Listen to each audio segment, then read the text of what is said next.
بیایید راستی اینجا نشسته ها اکثر قلب شما را نمیفهمند. دختر که دادی گویا پاره از جان را میدهی. وقتی که موسیقی‌ها میگفتند دختر مال مردم است، ما نمیفهمیدیم. وقتی بزرگ شدیم بعد فهمیدیم که گل را تربیه میکنی، کلام میکنی، با دو دستی عدد میدهی. پدر عزیز، دیگر در خانه شما صدا نمیدهد که پدر چای دم کنم، پدر این کار را کنم، پدر وی کار را کنم.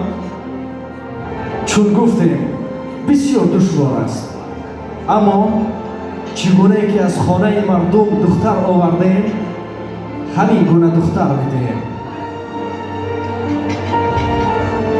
شما را تبریک میگم که شما با صاحبی یک پسر شدید و شما صاحبی یک دختر، یعنی همچون فرزند میگویم.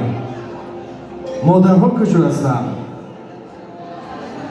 کلین و داماد، همین پدر و مادر راستی نیاز به چیزی ندارد. همین چند قدر فرزند مشهور باشد، سرپول باشد، فقط نیاز به آن دارد که فرزند باید زود خبر گیرد. مادران عزیز،